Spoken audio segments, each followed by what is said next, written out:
Assalamualaikum warahmatullahi wabarakatuh. Oke, maaf terlambat. Ini materi pembelajaran kita yang kemarin sudah kalian ringkas ya. Jadi tinggal Ibu mengulang apa yang sudah kalian ringkas dan apakah sesuai dengan apa yang akan kita pelajari, yaitu tentang konsep pengendalian infeksi nosokomial. Ya. Konsep pengendalian infeksi nosokomial ini berkaitan dengan konsep apa yang pertama kemarin, infeksi ya, konsep infeksi dasar. Jadi artinya kalian sudah mengetahui seperti apa konsep infeksi awalnya dulu. Infeksi itu sudah tahu seperti apa ya. Apa itu infeksi? Infeksi adalah masuknya sesuatu dalam tubuh kita, benda asing dalam tubuh kita yang menyebabkan terjadinya peradangan dalam tubuh kita. Itu infeksi, sedangkan nosokomial itu adalah sesuatu yang berasal dari rumah sakit. Artinya, definisi infeksi nosokomial itu adalah infeksi yang diperoleh atau terjadi di rumah sakit. Jadi infeksi yang khusus terjadi di rumah sakit itu disebut dengan infeksi nosokomial ya. Nah, apa saja kriterianya? Yaitu pada saat pasien masuk rumah sakit tidak ada tanda-tanda klinik infeksi. Orang yang masuk ke rumah sakit yang memang dia sudah demam duluan sebelum masuk rumah sakit. Ingat ya, tanda-tanda infeksi atau peradangan apa? Ada rubor, kalor, dolor. Masih ingat kan? Nah, tanda-tanda itu munculnya itu pada saat masuk di rumah sakit, tapi bukan sebelum masuk rumah sakit. Kalau dia sebelum rumah sakit sudah mengeluh infeksi, ada demam dan lain-lain, gejala-gejala lainnya, sebelumnya itu berarti bukan infeksi nosokomial. Kalau infeksi nosokomial itu, tanda-tanda infeksi itu dialami pada saat pasien berada di rumah sakit. Jadi tidak ada ya kalau sebelumnya itu sudah ada muncul gejala-gejala infeksi, artinya bukan infeksi nosokomial. Yang kedua itu pada waktu masuk rumah sakit tidak sedang dalam masa inkubasi. Itu tadi sama yang kemarin Bu jelaskan, masa inkubasi itu panjang. Artinya seperti yang sekarang ini ya, corona, jadi masa inkubasinya 14 hari.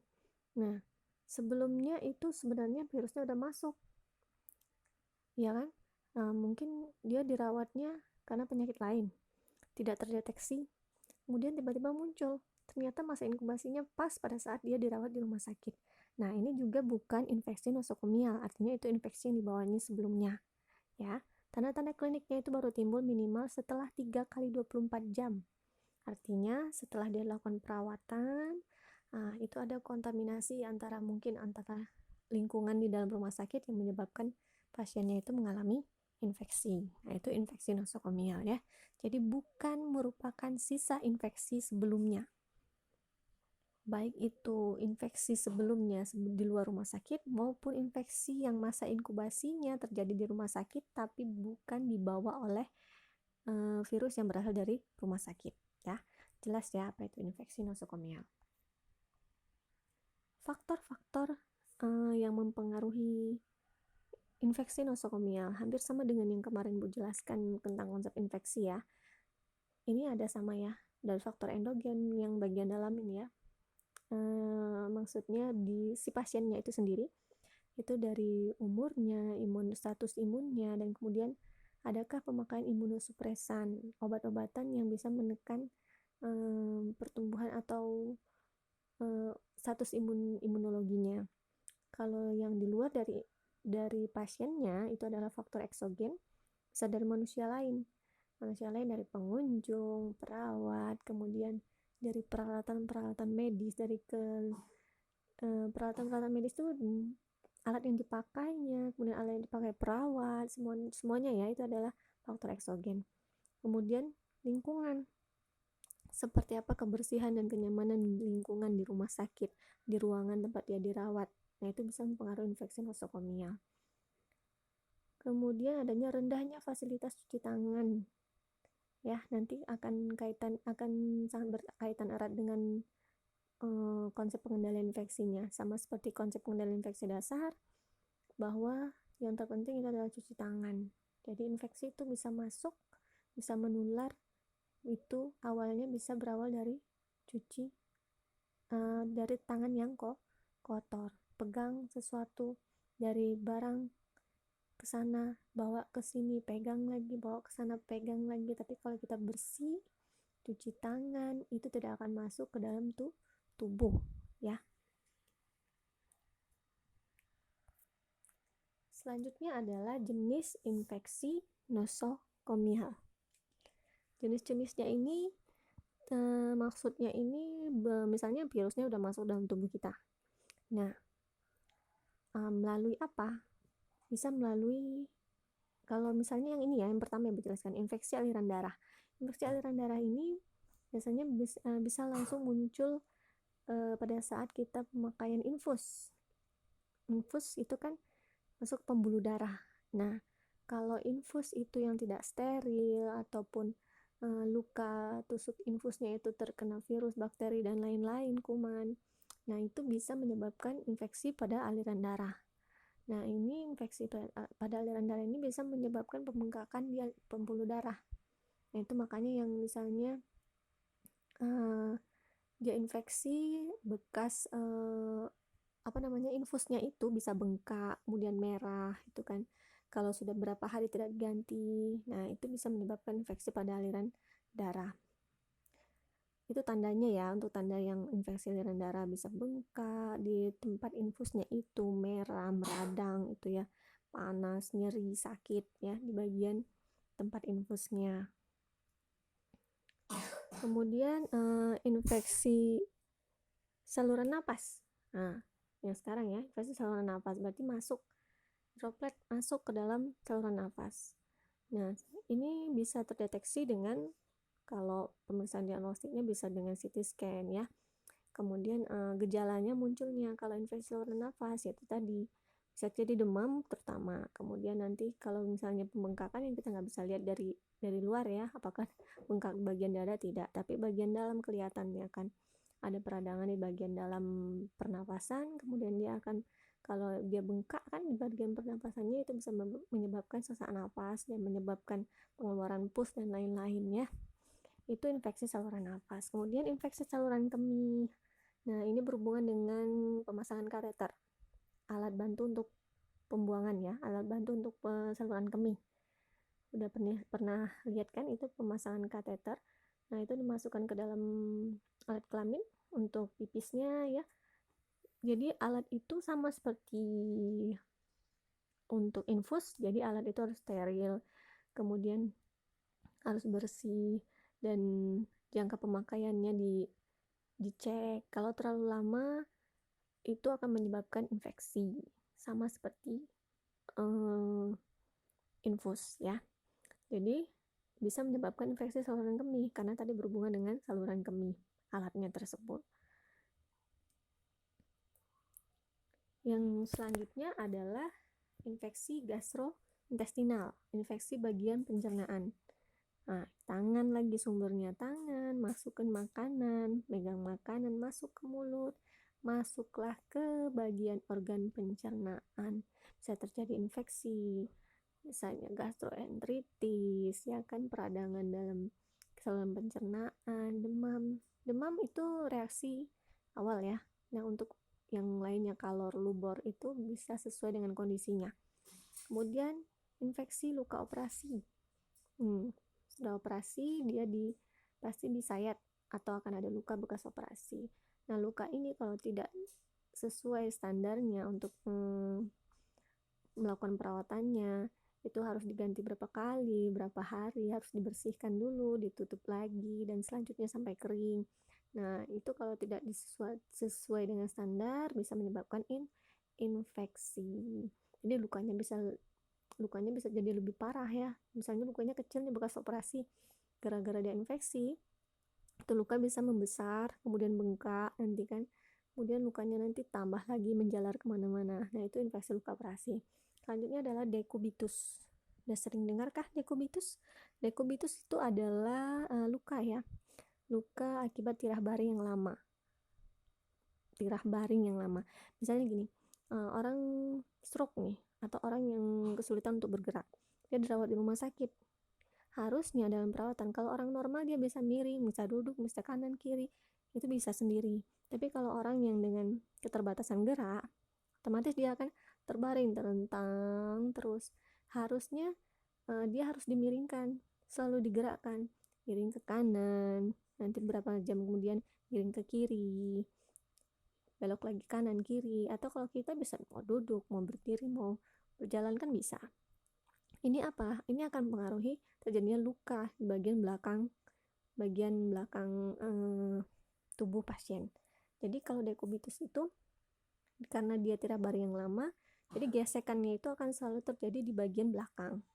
Tidak ada posisi rileks ya untuk bagian belakangnya, dan tidak ada kemampuan untuk bernafas lah ya bagian belakangnya itu. Jadi dia menyebabkan luka dekubitus. Nah, ini dekubitus ini merupakan kasus infeksi nosokomial yang terjadi di rumah sakit. Ini sering terjadi karena pasien-pasien yang keterbatasan gerak. Mungkin keluarganya sudah dibilangi belokin kanan belokin kiri, kemudian juga perawatnya mungkin ada yang lupa. Nah, ini jadi geraknya kurang ya. Pengendalian infeksi nosokomial hampir sejalan dengan konsep infeksi dasar kita ya, cuci tangan, kemudian penggunaan APD. Untuk yang infeksi nosokomial, yang pertama ya pasti ya kebersihan rumah sakit dan sarana medisnya. Rumah sakit harus dibersihkan terus-menerus, cleaning service-nya itu harus setiap saat ya, kalian lihat kan, setiap saat harus dibersihkan. Ada yang kotor harus segera dibersihkan, ada sesuatu yang kotor harus segera dibersihkan. Jadi kebersihan rumah sakitnya, kemudian sarana medisnya. Ini terkait dengan alat-alat peralatan medis yang digunakan, baik itu yang digunakan untuk pemasangan sesuatu ataupun yang digunakan untuk yang alat yang sudah dipasang yang dilakukan untuk pasiennya. Misalnya tadi infus, kateter, atau yang menggunakan alat bantu nafas untuk oksigen, alat bantu nafas yang lain, atau alat-alat yang lainnya. Untuk memasang infus ada banyak kan yang digunakan alat-alatnya. Kemudian dia pakai korentang lah, pakai semua alat-alat yang dipakai itu harus steril.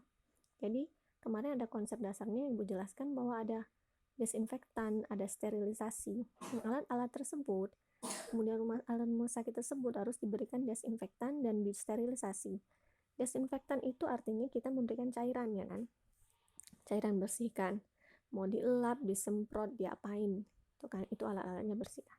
Kemudian sterilisasi, itu alat-alat yang masuk ke dalam tubuh itu harus disterilisasi. Kalau di luar tubuh mungkin cukup untuk di desinfektan, tapi kalau yang alatnya masuk ke dalam tubuh itu disterilisasi. Artinya alat itu harus dibakar, kemudian direbus, dimasukkan di autoclave yang panasnya yang tinggi. Nah, itu untuk membunuh penyebab infeksi. Nah, kemudian selain itu kebersihan tadi, pelaksanaan cuci tangan. Cuci tangan yang 6 langkah itu dilakukan, dan nanti ada berbagai tempat untuk melakukan cuci tangannya, nanti Ibu jelaskan. Kemudian penggunaan APD, alat pelindung diri ya. Cuci tangan kemarin Ibu jelaskan ada berapa alat pelindung diri? 1 ya, sarung tangan itu merupakan alat pelindung diri. Sarung tangan ada 2 macam, masih ingat kan? Nah, itu. Kemudian apalagi yang harus dilakukan untuk pengendalian infeksi nosokomial? Melakukan teknik aseptik. Apa itu teknik aseptik? Artinya tadi, kalau alat tadi caranya dilakukan dengan desinfektan dan disterilisasi, dan orangnya, petugasnya, segala sesuatunya itu harus melakukan teknik aseptik. Artinya teknik yang benar, teknik yang steril ya. Jadi melakukan teknik-teknik sesuai dengan SOP dan tidak menyebabkan penularan infeksi. Tadi pertama alatnya itu harus disterilkan dulu, kemudian caranya, prosedur untuk melakukannya harus sesuai dengan SOP, protap-protapnya. Misalnya nih pasang infus, dia kan harus dibersihkan dulu area yang mau ditusuk pakai alkohol. Nanti alat-alatnya itu harus terhindar dari tempat yang kotor. Pada saat masukkan, misalnya sudah terkena darah, harus diganti lagi dengan yang baru. Nah, itu kan standar-standarnya jelas. Nanti kalau udah dipasang, itu harus diganti. Jadi buat tanggal nih, tanggal pemasangan tanggal berapa. 3 hari kemudian, 4 hari kemudian itu sudah diganti, karena sudah tidak memungkinkan lagi, itu karena gerakannya sudah lama, alatnya sudah lama, jadi harus diganti, bisa menimbulkan infeksi. Tadi infeksi apa? Kalau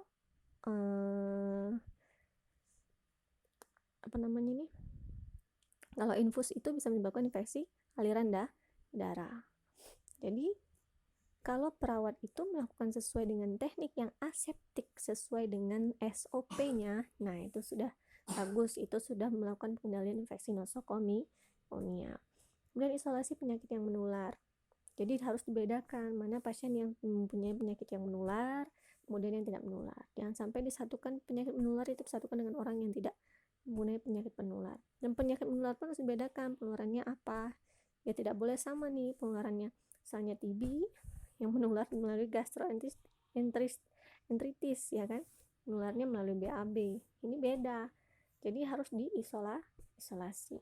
Pembatasan pengunjung karena tadi, jadi bisa juga pengunjung itu membawa bakteri dari luar, karena rentan ya, kita banyak luka tusuk yang dilakukan, banyak tindakan yang dilakukan pada pasien, jadi banyak area-area yang bisa menjadi tempat masuknya infeksi bagi pasiennya. Jadi pengunjung dibatasi, jangan semua boleh masuk. Kemudian yang masuk itu harus jelas nanti protap-protapnya seperti apa. Selanjutnya, nah ini yang Bu jelaskan tadi tentang cuci tangan. Cuci tangan sudah jelas ya. Prosesnya adalah cuci tangan dengan 6 langkah, kemudian dengan air mengalir. Dan jika tidak menemukan, itu bisa menggunakan hand sanitizer dengan batasan bahwa 5 kali dengan menggunakan hand sanitizer, kita harus membilasnya dengan air mengalir. Nah, ini ada 5 momen hand hygiene atau 5 moment hand hygiene.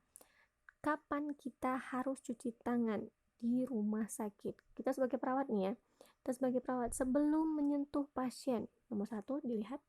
Itu nomor 1, before touching a patient. Before touching a patient. Nah, sebelum menyentuh pasien. Artinya, sebelum menyentuh pasien, sebelum masuk ruangan, itu sudah cuci tangan dulu. Ya, sebelum menyentuh. Kedua, before clean aseptic procedure. Ya, jadi pas di luar, pada saat kita masih di ruang perawat, itu sudah cuci tangan. Kemudian pada saat melakukan prosedur, apapun prosedurnya, nanti kan ada tuh cuci tangan hand sanitizer-nya tuh di ruangan. Cuci tangan lagi sebelum melakukan prosedur. Kemudian yang ketiga, after body fluid exposure.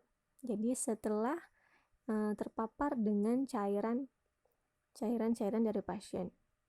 Ya, sudah melakukan maksudnya sudah melakukan sesuatu, misalnya pasang infus. Sebelum pasang infus kita harus bersihkan dulu tangan lagi, pasang infusnya, itu kita bersentuhan dengan cairan kan, kita ada menusuk, jadi ada pembuluh darah, ada darahnya, atau kita mau buka selang kateternya, mau ganti urin bagnya, itu kan berhubungan dengan kita menyentuh atau terpapar dengan cairan tubuh pasiennya. Setelah itu kita harus cuci tangan lagi. Cuci tangan. Keempat, after touching a patient. Sesudah SOP prosedurnya dilakukan, cuci tangan, kemudian keluar dari ruangan pasien itu, cuci tangan lagi. Itu kan ada hand sanitizer-nya tuh di depan ruang rawatnya itu, ruang kamar pasiennya. Nah, itu cuci tangan lagi. Kalau yang nomor 2, nomor 3 itu bisa misalnya ada hand sanitizer di bed-bednya, di tempat tidur pasien-pasiennya. Jadi ingat ya, nomor 1 Ibu jelaskan lagi, Ibu mundurkan lagi. Nomor 1 itu di ruang rawatnya, itu sebelum mau ke pasiennya, ruang rawat, cuci tangan. Kedua, sebelum prosedurnya, atau boleh di depan kamar ya, yang nomor 1 itu. Yang kedua, sebelum prosedur, kalau mau di ruang kamarnya boleh, atau pakai hand sanitizer di depan tempat tidurnya, itu biasanya ada. Nah, setelah itu, di depan itu ada lagi, setelah melakukan tindakan, cuci tangan kembali. Kemudian nomor 4, after touching a patient. Setelah melakukan tindakan, semuanya sudah dilakukan, mau keluar, cuci tangan lagi di luar tempatnya. Yang terakhir adalah after touch patient surrounding.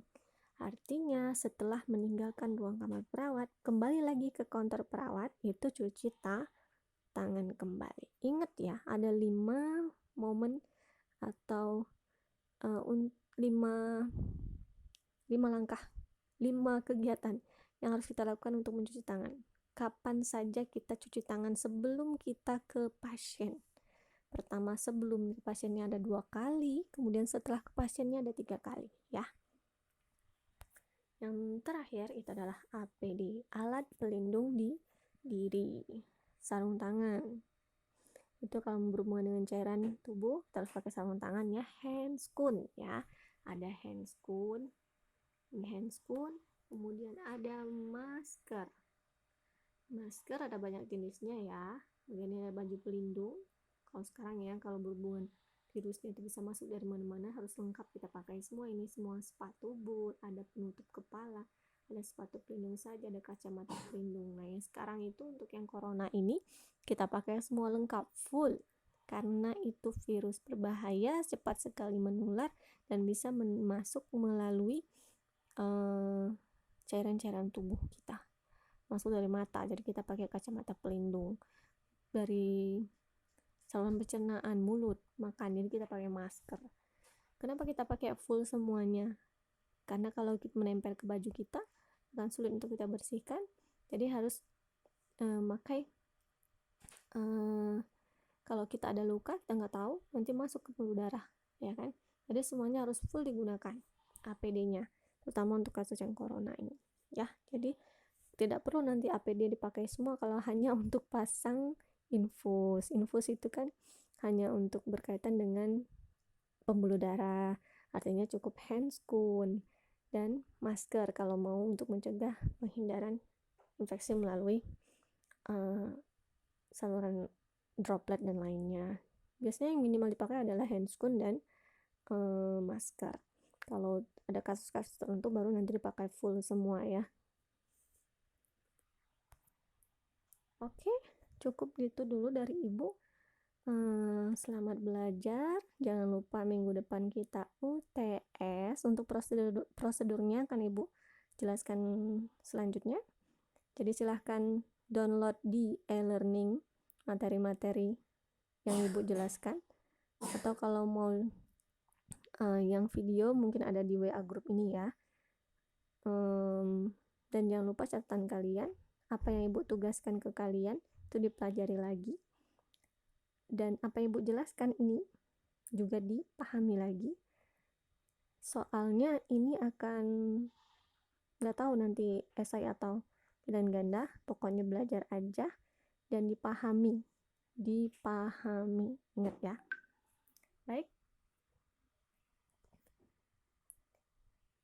Baik, itu saja mungkin dari Ibu. Cukup di sini dulu. Ibu akhiri. Assalamualaikum warahmatullahi wabarakatuh.